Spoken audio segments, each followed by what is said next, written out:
केंद्र सरकार हरियाली और अच्छी हवा के लिए अरबों रुपए पेड़ पौधे लगाने में खर्च कर रही है, तो वहीं दूसरी तरफ राजधानी दिल्ली के पूर्वी जिले में इसका उल्टा ही मामला प्रकाश में आया है। जैसा कि आप सभी जानते होंगे कि बिना प्रशासन की इजाजत के पेड़ों को काटना एक दंडनीय अपराध है। नियम के अनुसार इस अपराध में दोषी पाए जाने वाले व्यक्ति के ऊपर सजा और जुर्माना दोनों हो सकते हैं, लेकिन ऐसा ही एक ताजा मामला थाना क्षेत्र मयूर विहार फेस 1 इलाके से निकलकर सामने आया है। सर, आपका शुभ नाम? सचिन नाहर है मेरा नाम। अच्छा सचिन, जिस प्रकार से ये पेड़ काटे गए हैं, क्या आपको इसकी जानकारी है? जी, जिस दिन ये पेड़ काटे गए उस दिन मैं थोड़ा बीमार था, घर में लेटा हुआ था। मुझे आवाज आई आरियां चलने की जी। मैं उठ के बाहर को, मेरी तबीयत बहुत खराब थी। मैं उस वक्त इनको कुछ कह नहीं पाया, लेकिन मैंने बाद में देखा कि मेरे को लगा ये हल्की फुल्की कुछ ट्रिमिंग कर रहे हैं, इनकी खिड़की विड़की में कुछ आ रहा होगा, डाली उसकी कर रहे हैं। लेकिन बाद में आके देखा जब, तो इन्होंने बहुत सारे पेड़ यहाँ पे काटे हुए थे, बहुत ज्यादा पेड़ इन्होंने काट दिए थे। और जिसकी फिर मैंने कंप्लेन फॉरेस्ट डिपार्टमेंट को करी, पुलिस थाने में इनकी कंप्लेन करी, पर उस पर कोई कार्रवाई ऐसी हुई नहीं। अच्छा, जिस व्यक्ति ने ये पेड़ काटे हैं वो कौन था? अकेला था या कई व्यक्ति थे? ये 2 भाई हैं, रविंदर मीना नाम से और प्रवीण मीना नाम से जी। ये यहीं रहते हैं 101F में जी। और ये दोनों बहुत एग्रेसिव हैं और इनको परेशानी है पेड़ों से, यहाँ पे रहने वाले जीव जानवरों से, पक्षियों से, चील से, कबूतर से। इनको परेशानी है कि यहाँ पे पेड़ों पे बैठते हैं और इनके घर में बीट आ जाती है, या पेड़ों से ही इन्हें खासी परेशानी है जी। तो जैसा कि यहाँ कुछ जानवर भी मरे हुए हैं, पक्षी भी मरे हैं, ये किसने मारे हैं? यहाँ पे चमगादड़ ये लोग मार देते हैं, गुलेल वुलेल लेके ये लोग चमगादड़ मार देते हैं, क्योंकि चमगादड़ से इनको खासी परेशानी है। पहले भी इन्होंने मुझे कई बार कहा है कि यहाँ बहुत चमगादड़ है, यहाँ चील आ जाती है, यहाँ कबूतर बैठते हैं, तो उसको लेके ये कई बार जानवर को मार देते हैं। जी। जब आपने इन चीजों को लेकर उनसे बातचीत की, आपत्ति जताई आपने, तो आपको उन्होंने क्या जवाब दिया? उनकी क्या प्रतिक्रिया रही आपके प्रति? बहुत एग्रेसिव हैं और एक मुझ पे मारने पीटने के लिए मुझ पे चढ़ते हुए आए और इन्होंने और मुझ पे फॉल्स एलिगेशन लगाने की कोशिश करी। इन्होंने, इनकी वाइफ ने, जो कि एजुकेशन डिपार्टमेंट में टीचर भी है दिल्ली सरकार में। किस तरीके का एलिगेशन लगाने का प्रयास किया? कि मैं इनके साथ बदतमीजी कर रहा हूँ और ये पेड़ इन्होंने नहीं, मैंने काटे हैं, और मैं यहाँ पे इस जमीन यहाँ पे घूमता हूँ तो मैंने कब्जा कर रखा है, जबकि ये सरकारी जमीन है। इस पे सिर्फ मैं मेंटेनेंस, साफ सफाई रखता हूँ, बाकी सबको आने जाने की यहाँ छूट है। इन्होंने भी गेट से घुस के ही पेड़ काटे थे उस दिन, क्योंकि यहाँ प्रॉपर एक्सेस है सभी को। लेकिन जिस वक्त ये पेड़ काटे जा रहे थे, कितने लोग मौजूद थे यहाँ पेड़ काटने में? ये रविंदर मीना और इनका भाई प्रवीण मीना, ये दोनों कर रहे थे, ये पेड़ काट रहे थे दोनों मिलके। जी। आपके अलावा और आस पड़ोस के लोगों ने आपत्ति जताई इसको लेकर? जी, इन्होंने उस वक्त सर्दी का टाइम था, सुबह सुबह के टाइम पे इन्होंने पेड़ काटे। उस वक्त लोग अपने घरों में होते हैं, और तो किसी ने देखा भी या नहीं देखा मैं कह नहीं सकता, क्योंकि मैं खुद उस दिन, मेरी तबीयत ठीक नहीं थी, मैं बीमार था, तो मैं अपना बिस्तर पे आराम कर रहा था। जी। अच्छा, ये लगभग कौन सी तारीख का मामला है, कुछ याद है आपको? ये करीब दिसंबर के शुरुआत का मामला है। जी जी, पहले हफ्ते का, दिसंबर के पहले हफ्ते का। जी जी। जैसा कि ये आपने बताया वो टीचर हैं, क्या लगता है इनको जानकारी नहीं है कानून के बारे में? या तीनों लोग सरकारी नौकरी में हैं। Ravinder Meena ministry of IT electronics में, इनकी वाइफ दिल्ली सरकार में टीचर है, इनका भाई बैडमिंटन एसोसिएशन में, नेशनल बैडमिंटन में रेफरी है। तो इनको पूरी जानकारी है, सरकारी कर्मचारी हैं। सरकारी कर्मचारी को पूरा पता होता है कि क्या गलत है, क्या सही है, पेड़ काटना गलत है। पहले भी मुझसे इन्होंने कई बार बोला मैं पेड़ काटूंगा, मैंने इनको मना किया कि आप पेड़ नहीं काट सकते बिना परमिशन।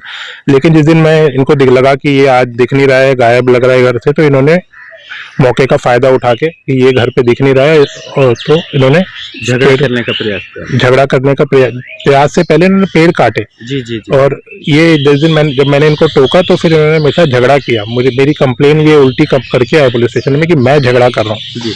फिलहाल आप नगर निगम से, वन विभाग से, NGT से, तमाम प्रशासन से आप क्या कहना चाहेंगे? मैं यही कहना चाहूंगा कि वनों की पेड़ों की रक्षा की जाए, जीवों की रक्षा की जाए। ये लोग कुत्तों को भी तंग करते हैं, ये लोग इन लोगों को पक्षियों से भी परेशानी है, बंदरों से भी परेशानी है, उनको मारते हैं, गुलेल लेके भगाते हैं। इन्होंने चमगादड़ कल रात मार दिया एक, जिसकी मैंने कंप्लेन वाइल्ड लाइफ डिपार्टमेंट को करी है। तो इन एंटी सोशल एलिमेंट्स को से रक्षा करी जाए, वनों की, पेड़ों की, जीवों की, और इनको उचित सजा दी जाए। जी जी, कि आप फॉरेस्ट विभाग से हैं और कुछ लोग जिनको जानकारी नहीं है कि पेड़ों को काटना कानूनी जुर्म है, ऐसे लोगों को आप क्या संदेश दें? तो ये अलाउड नहीं है, मतलब पेड़ वेड़ काटने। तो इनके लिए तो देखो, अगर इन पे कोई एक्शन कर सकते हैं तो डिपार्टमेंट ग्रीन हेल्पलाइन नंबर है अपना, तो उस पे भी कॉल कर सकते हैं आप। तो उस पे जो भी अपना डिपार्टमेंट एक्शन लेगा पूरी तरह से तैयार है पूरा एक्शन लेने के लिए। सर, जैसा कि साबित हो जाता है कि किसी व्यक्ति ने, जिस व्यक्ति ने भी इन पेड़ों को काटा है और नुकसान पहुंचाया है, तो उनके खिलाफ क्या सजा का प्रावधान है या जुर्माने का प्रावधान? उस पर जुर्माना भी है सर। तो जैसे अगर वो पूरा ही पेड़ को काट देते हैं तो 59 से 60,000 रुपए जुर्माना लगता है, प्लस में उस पर कानूनी कार्रवाई होती है। जी, जैसा कि आए दिन एनजीटी भी तमाम आदेश पारित करती है कि पेड़ों को ना काटा जाए, तो कहीं ना कहीं ये कानूनी जुर्म है। जी, और सर, लोग अगर कहीं ऐसी घटना को देखते हैं तो वो हेल्पलाइन नंबर आप बताएंगे? हाँ, ग्रीन हेल्पलाइन नंबर है सर जी। तो उसको मैं आपको बता सकता हूँ। वो नेट आप गूगल पे सर्च मारोगे ना ग्रीन हेल्पलाइन नंबर के नाम से, उस पर आ जाता है। तो अलग अलग क्षेत्रों के अलग नंबर होते हैं? नहीं, आपने दिल्ली का पूरा नंबर है, उस पर डायल करेंगे तो पूरा हेडक्वार्टर में कंप्लेंट जाती है, तो उसको फॉरवर्ड कर दिया जाता है जो जिसके डिवीजन में होती है कॉल। जी, फिलहाल जैसा कि शिकायतकर्ता मौजूद है आपके सामने, आप क्या इनके बयान लेंगे? हाँ, इनका बयान ले लेंगे हम। तो अगर इन्होंने मतलब इनको देखा है, जैसे आप इन्होंने बता रहे हैं कि एक चमगादड़ को मारा है जो पड़ोसी ने, तो अगर ये उस चीज की कंप्लेंट दे सकते हैं तो हम उनके खिलाफ एक्शन करा देंगे। जी, और जिस तरीके से पेड़ काटा है अगर साबित हो जाता है, हाँ, साबित हो जाता है, तो अगर वो इस बात के लिए कह देते हैं कि भाई इन्होंने वीडियो है, फोटो है इनके पास में काटते हुए उसकी, तो उस पर एक्शन हो जाएगा। अच्छा सर, कार्रवाई में कितना समय लग जाता है? कार्रवाई में सर इसके लिए तो मैं कह नहीं सकता कि देखो अपने ऊपर ही बता सकते हैं, क्योंकि हम तो वाइल्ड लाइफ से रिलेटिव में देखते हैं। जी। हाँ, तो जो अपना वाइल्ड लाइफ से रिलेटिव में चीजें हैं उसी से मैं रिकॉर्डिंग बता सकता हूँ आपसे, तो थोड़ा बहुत जानता हूँ। आपका शुभ नाम? मेरा ललित कुमार सर। सर, जैसा कि यहाँ पेड़ों को काट दिया गया है, क्या पेड़ों को काटना कानूनी अपराध है? और आपसे हम ये जानना चाहेंगे इसमें क्या सजा का प्रावधान है? सर, आपको पता है दिल्ली में इतनी ज्यादा पॉल्यूशन है, आजकल के टाइम पे लोग पेड़ लगा रहे हैं ना कि पेड़ काट रहे हैं जी। और ये किसी के रेजिडेंस पे पेड़ नहीं है जी। ये है डीडीए के पार्क में जी। तो इसको काटना तो कानून अपराध है ही जी। तभी तो फॉरेस्ट ने नियम बनाए हैं जी। और उन नियम की धज्जियां उड़ाई गई हैं पूरी जी। और उड़ाने वाले भी एक पढ़े लिखे तबके के लोग हैं जो सरकारी अधिकारी हैं और उनको जब एक एडवोकेट जिनका रेजिडेंस यहाँ पर है, सचिन नाहर जी, जब वो मना करते हैं तो उनको अब्यूज किया जाता है और उनको ये धमकी दी जाती है कि तेरे को फॉल्स केस में फंसा देंगे। एक एडवोकेट को ये थ्रेट दिया जा रहा है और इन्होंने जब फॉरेस्ट डिपार्टमेंट में कंप्लेंट की उसके बाद जब ये विधके तो इन्होंने इनके ऊपर हमला करने का प्रयास किया, जिसकी कंप्लेंट भी थाना एसएचओ प्रभारी के पास है मयूर विहार पे जी, बट उन्होंने अभी तक कोई एक्शन नहीं लिया। तो क्या लगता है वो गवर्नमेंट सर्वेंट हैं, इसके चलते मामले को दबाने का प्रयास? सर, डेफिनेटली इसी के चलते मामले को दबाने का प्रयास किया जा रहा है और मामले को दबाने का प्रयास नहीं, मामला दबा दिया गया है। सबसे बड़ी चीज है कि किसी भी पेड़ को काटने से पहले आपको फॉरेस्ट अथॉरिटी से प्रायर परमिशन लेनी होती है रिटर्न में, उसके बाद आप उस पर आरी चला सकते हैं। बट यहाँ किसी से बिना पूछे 7-8 पेड़ काट दिए गए। आपने वहां देखा कुछ जानवर भी मरे पड़े हैं, बिल्ली और चमगादड़ भी मारा गया है। तो सर, ये इस तरीके की एक्टिविटी आपको लगता है कि सराहनीय है? एक्शन तो होना चाहिए। वकील साहब, जैसा कि कई मामलों में देखा गया लोगों ने अपनी निजी जमीन पे भी पेड़ काटा है तो उनके खिलाफ मामला दर्ज हुआ है।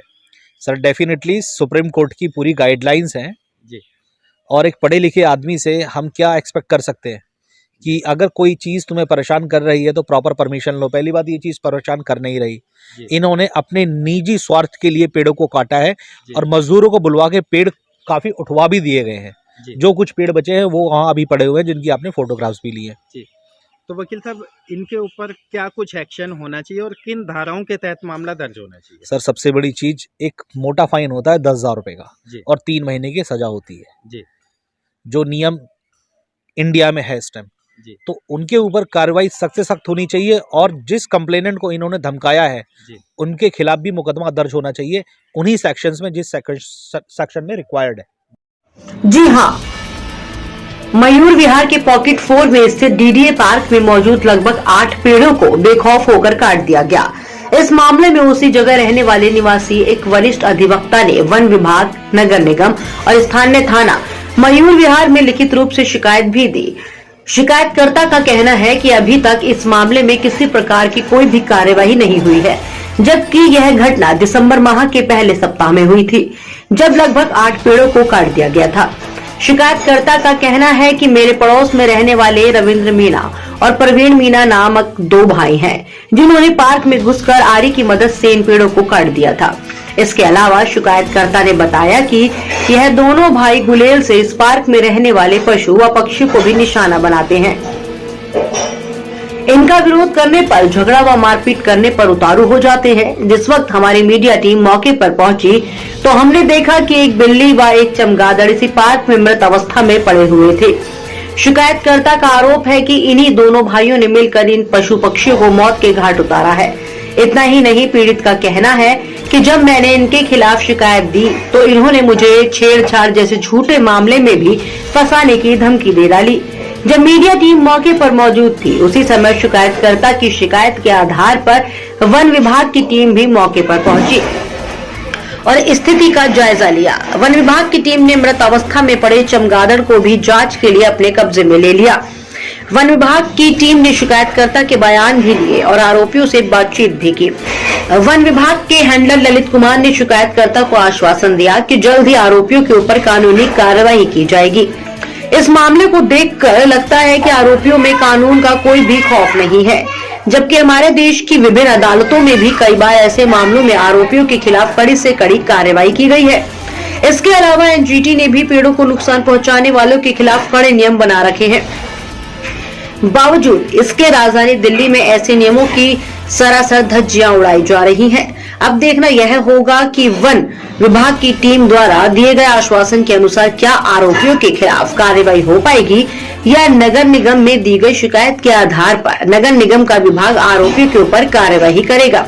ऐसे कई सवाल हैं जिनके जवाब अभी बाकी हैं। क्राइम एक्सपोज टीवी के लिए संवाददाता चेतना चौधरी की रिपोर्ट।